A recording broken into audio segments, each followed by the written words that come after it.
The Iroquois and the Revolutionary War. Culture. The Iroquois were the most popular natives in North America. Unlike many cultures throughout the world, women were the property owners. Men would move into their wives' homes, and the children would join their mother's tribe. Elm bark was a common material used by the Iroquois for framework on their longhouses. Tribes. The tribes that made up the League of Power and Peace came together in the 16th century.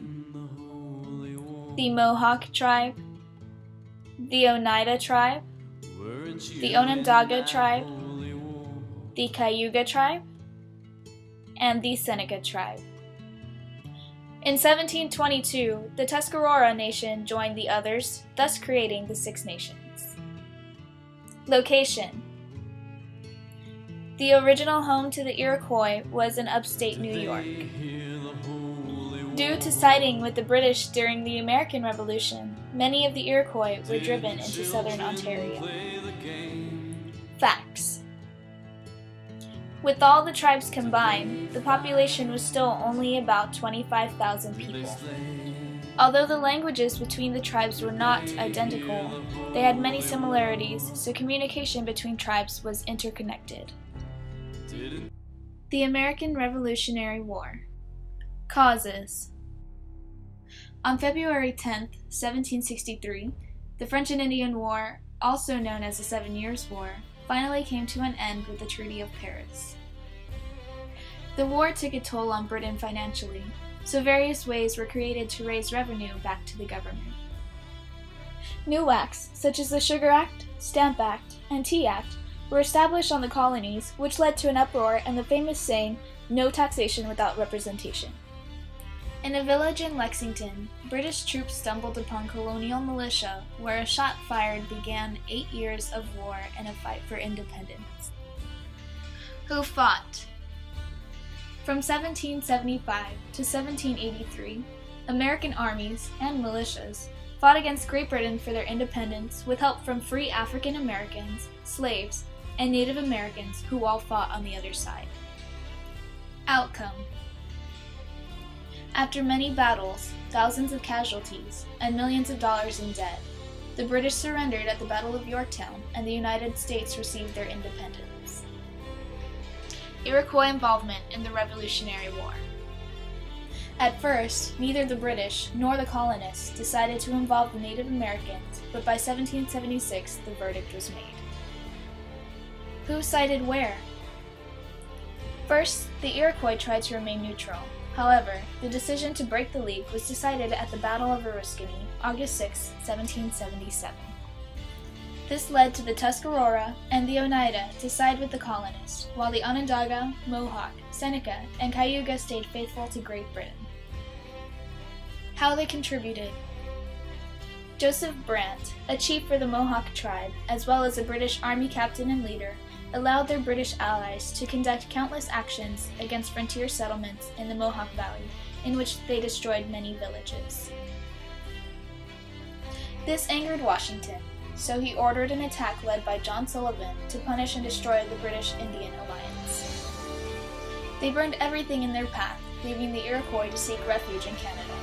Hardly any houses withstood the attack. Post-war.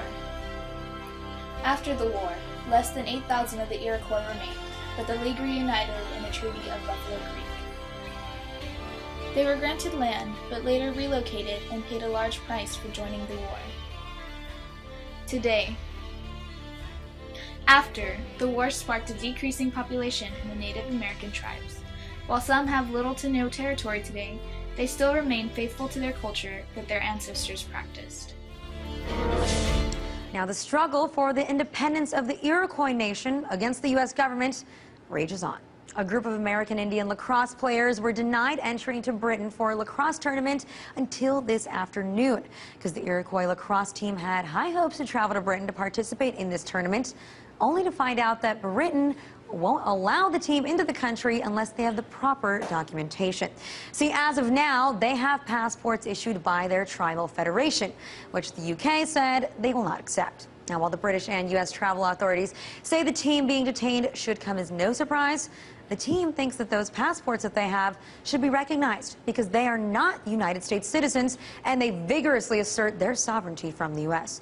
Now, earlier we spoke with Drew Bucktooth, one of the team members, earlier about the problem, asking why they don't want a standard U.S. passport. Well, we've been a sovereign nation, and if we give in to using the passports this time, it might set a precedence for them to say we got to use it all the time, and it would just be taking another piece of our sovereignty away from us. Now, eventually, the players did get a waiver from Secretary of State Hillary Clinton, which allowed the team to travel to Britain. But the bigger question still remains.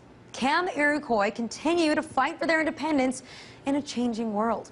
We asked him what he thought of people who say that it's time for the Iroquois and for other indigenous people to accept America and give up some of their old ties. I don't know. That's a pretty deep question, but that's there's no way that's going to happen. We're not going to. We do accept parts of it, but we're not giving up our identity. Also, that's out of the question.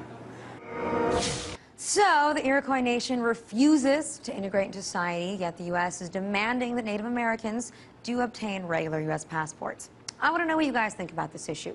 Should Native Americans be expected to obtain regular documentation, even though they've been independent from American society for years? Let me know at feedback@theilonashow.com, or you can always respond to us on Twitter.